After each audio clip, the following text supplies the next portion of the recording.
इतने सारे कमेंट, इतने सारे मैसेज कि sir ji please important topic बता दो।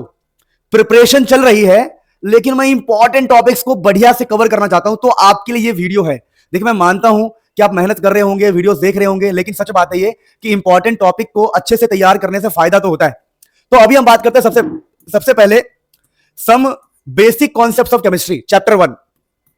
अगर हम केमिस्ट्री में चैप्टर 1 की बात करें तो चैप्टर 1 में कौन कौन से टॉपिक से क्वेश्चंस आते हैं। देखिए, पहला है scientific notation, significant figure, round up. इसके एनसीईआरटी क्वेश्चंस कर लेना प्रैक्टिस के लिए, क्योंकि एमसीक्यू जो बन रहे हैं ना, उसके अंदर एक ना एक क्वेश्चन आपको इनके ऊपर से दिखाई देगा। अधिकतर चांस है, मैक्सिमम चांस है कि आपको सिग्निफिकेंट फिगर के ऊपर आपको एमसीक्यू दिखाई दे सकता है। ये हर साल ऐसा ही हो रहा है।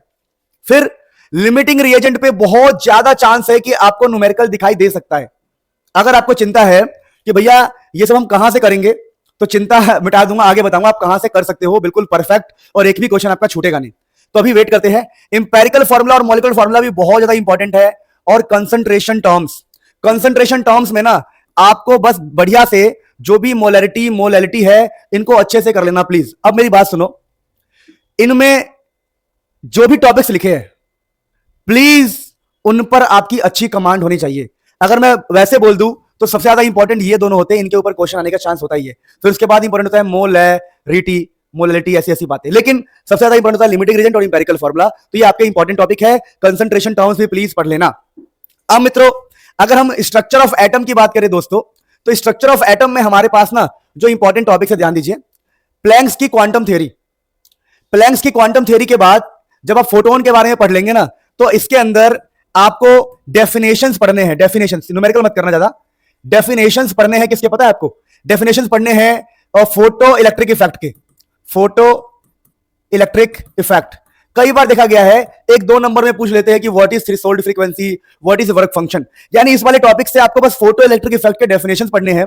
उसके बाद जो आपके 90% क्वेश्चंस जो बार बार बनते हैं, बोर्स मॉडल से, डी ब्रोगली से, हाइजेनबर्ग से और क्वांटम नंबर से, बस ये 3 टॉपिक इस चैप्टर के सबसे ज्यादा इंपॉर्टेंट होते हैं। और सबसे इंपॉर्टेंट इसके अंदर यही है, डी ब्रोगली और हाइजेनबर्ग के ऊपर न्यूमेरिकल आता है, और क्वांटम नंबर तो आपको पता ही हो, तो आएगा ही आएगा किसी भी हाल में, है ना। तो सबसे ज्यादा इंपॉर्टेंट आपका हो गया de Broglie, Heisenberg, quantum number.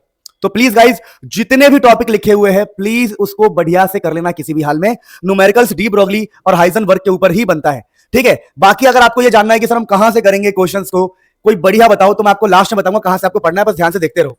फिर दोस्तों आगे अगर हम बात करें तो पीरियोडिक क्लासिफिकेशन वाले चैप्टर में आईयूपीएससी नेम वाला टॉपिक काफी इंपॉर्टेंट होता है। 1 नंबर का क्वेश्चन यहां से देखने को मिलता है। फिर दोस्तों ट्रेंड्स इन प्रॉपर्टी, कि भैया रेडियस घटेगा कब, बढ़ेगा कब, मेटेलिक कैरेक्टर, ये ट्रेंड्स इन प्रॉपर्टी वाला टॉपिक काफी ज्यादा इंपॉर्टेंट है, जिसके अंदर इलेक्ट्रॉन गेन इंथैल्पी घटती कब है, आयनाइजेशन इंथैल्पी बढ़ती कब है, वो वाले टॉपिक। तो ट्रेंड्स इन प्रॉपर्टीज में सबसे इंपॉर्टेंट बता रहा हूं, देखो ट्रेंड्स इन प्रॉपर्टीज में ionization, electron gain enthalpy, isoelectronic species, ये बहुत ही ज्यादा इंपॉर्टेंट टॉपिक है। इन्हीं के ऊपर बार बार क्वेश्चन पूछे जाते हैं, तो इनके ऊपर कमांड होनी चाहिए। और कहां से क्वेश्चन करने मैं बताऊंगा, बस वेट करो, कोई टेंशन नहीं है। पहले काम की बातें करते हैं।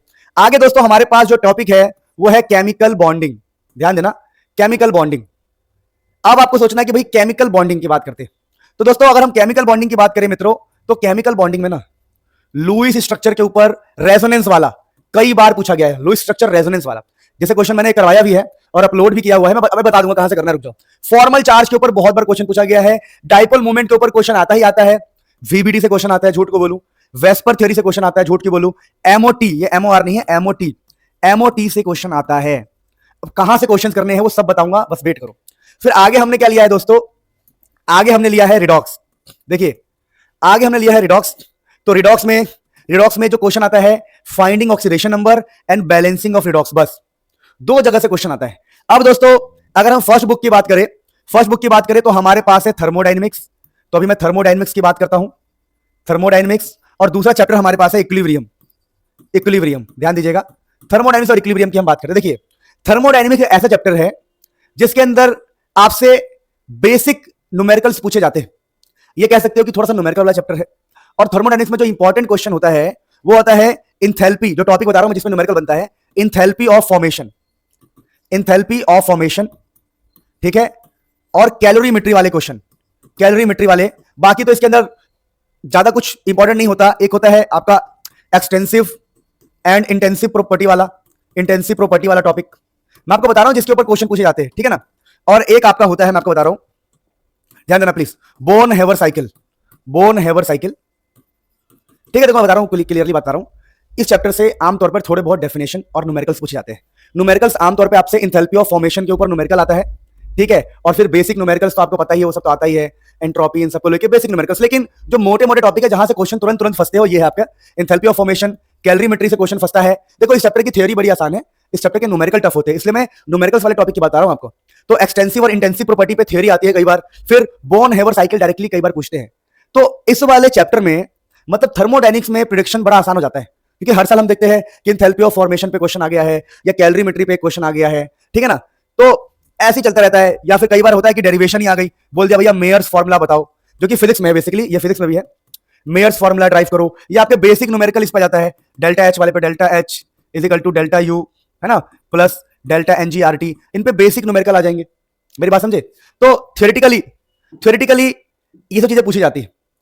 और कई बार थियरी में पूछ लेते हैं कि कौन सा प्रोसेस स्पॉन्टेनियस होगा, कौन सा स्पॉन्टेनियस नहीं होगा, हाई टेम्परेचर पे ये वाला स्पॉन्टेनियस है कि नहीं है, लो टेम्परेचर पे ये स्पॉन्टेनियस है कि नहीं है। तो थियरिटिकली ज्यादा आता है इस चैप्टर से, और न्यूमेरिकल में ये वाले टॉपिक्स इंपॉर्टेंट है। लेकिन आपके मन में ये सवाल आ रहा होगा कि भाई करे तो करे क्या। तो उसके लिए मैं आपको बताऊंगा कि क्या हम कर सकते हैं या किन वीडियोस को हम देख सकते हैं, वो भी मैं आपको आगे बता दूंगा। मेरा फर्ज है कि मैं आपको समझाऊं कि इस चैप्टर में प्रेडिक्शन थोड़ा सा टफ होता है, इसलिए मैं स्लाइड भी बना के नहीं लाया। मैंने कहा सीधी बात करेंगे हम सीधी बात करेंगे कि भैया इसके ऊपर क्वेश्चंस देखे गए हैं, इनके ऊपर भी क्वेश्चंस कई बार आ जाता है। मतलब ये चैप्टर बहुत ही मतलब ऐसा हो जाता है कि भाई इस चैप्टर का हर एक पॉइंट इंपॉर्टेंट है, इस चैप्टर में हर एक पॉइंट इंपॉर्टेंट है, कहीं से भी क्वेश्चन डाल देते हैं। तो इसमें प्रेडिक्शन थोड़ा टफ है, लेकिन देखा गया है एक्सटेंसिव इंटेंसिव बार बार आता है, मेयर्स फॉर्मूला बार बार आता है, बोन हेवर साइकिल बार बार आता है, कैलोरीमेट्री और इंथैल्पी ऑफ फॉर्मेशन से क्वेश्चन बार बार आता है। अब बात करते हैं इक्विलिब्रियम। तो भैया इक्विलिब्रियम भी आपका ऐसा चैप्टर है जिसमें आमतौर पर इसमें देखा गया है, ये रूल रहा है, आमतौर पर जो क्वेश्चन आता है ना वो केमिकल इक्विलिब्रियम से आता है। केमिकल इक्विलिब्रियम से क्वेश्चन इसके अंदर ज्यादा आता है स्कूल एग्जाम में, और आयोनिक इक्विलिब्रियम से क्वेश्चन थोड़े से कम आते हैं, क्योंकि आयोनिक इक्विलिब्रियम कहीं ना कहीं यहाँ पे बच्चों को टफ पड़ता है, क्योंकि इसमें पीएच पीकेए थोड़ा लेवल उसका थोड़ा सा डिफरेंट हो जाता है। यानी कि अगर हम बात करें इक्विलिब्रियम चैप्टर में, तो यार प्रिडिक्शन बताऊं तो जनरली क्वेश्चन किस पे आता है। देखिए अगर हम बात करें थियोरेटिकली, तो केमिकल इक्विलिब्रियम में ली चैट्रियल प्रिंसिपल, एक है ली चैटलियर्स प्रिंसिपल, इसके ऊपर क्वेश्चन पक्का ही मान के चलो कि 100% चांस है कि इसके ऊपर क्वेश्चन आएगा, ली चैटलियर्स प्रिंसिपल के ऊपर क्वेश्चन आता ही आता है। उसी प्रकार से केसी इक्विलिब्रियम कांस्टेंट को लेके कि भैया अगर हम रिएक्शन को रिवर्स कर देंगे तो क्या होगा, रिएक्शन को मल्टीप्लाई कर देंगे तो क्या होगा, फिर वैसी क्यूसी और केसी के ऊपर क्वेश्चन आता है। और एक काफी ज्यादा इंपॉर्टेंट रिलेशन होता है केपी एंड केसी को लेके, रिलेशन बिटवीन केपी एंड केसी, तो इसके ऊपर क्वेश्चन आता है। फिर आयोनिक इक्विलिब्रियम में देखो मैं आपको बता रहा हूं कि बेसिक डेफिनेशन पूछ लेते हैं कि लुईस, समझो ना बात को, बहुत बेसिक डेफिनेशन पूछ लेते हैं लोग कि बता दो भैया कि ये क्या बोलते हैं कि एसिड है तो ब्रोंस्टेड एसिड क्या है, लुईस एसिड क्या है, लुईस बेस कौन सा होता है, तो ऐसे फिर बहुत स्ट्रॉन्ग इलेक्ट्रोलाइट क्या है, वीक इलेक्ट्रोलाइट क्या है, तो बहुत बेसिक डेफिनेशन पूछा जाता है। न्यूमेरिकल्स वहां से नहीं पूछे जाते क्योंकि बच्चे आयोनिक इक्विलिब्रियम के न्यूमेरिकल सॉल्व ही नहीं कर पाते। तो मैं आपको बोलूंगा अगर आपके एग्जाम बहुत पास है और आप ज्यादा आयोनिक इक्विलिब्रियम पे फोकस नहीं कर पा रहे हो, तो आयोनिक इक्विलिब्रियम के डेफिनेशंस की तरफ जाइए, जो थ्योरीज है उसकी तरफ जाइए, और मतलब ऊपर से देखिए और ज्यादा फोकस इन टॉपिक्स पे कीजिए। केमिकल इक्विलिब्रियम में ली चैटलियर प्रिंसिपल पे फोकस कीजिए, केसी क्यूसी पे फोकस कीजिए, केपी एंड केसी का जो रिलेशन है उस पर फोकस कीजिए। अभी वीडियो बहुत बड़ी होती जा रही है, 11-12 मिनट की होने वाली है, मैं इसको थोड़ा स्पीड अप भी करूंगा।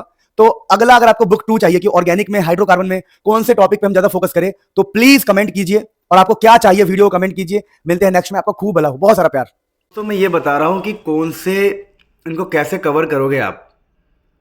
तो मैं ना कुछ वीडियोस के लिंक लगाऊंगा डिस्क्रिप्शन में, उन वीडियोस को प्लीज़ फॉलो कर लेना। इंपॉर्टेंट क्वेश्चंस की लिंक लगा दूंगा, थ्योरीज़ की लिंक लगा दूंगा, उन वीडियोस को फॉलो कर लेना। ये सारे टॉपिक आपको उसके अंदर मिल जाएंगे ईजिली, या फिर आपको जहाँ से पढ़ना है पढ़ सकते हो। लेकिन इन चीज़ों पे ध्यान देना जो मैंने आपको बताया है, this is the true guidance. अगर आपको मुझसे कुछ सीखने को मिल रहा है तो सपोर्ट कीजिएगा सब्सक्राइब करके प्लीज़।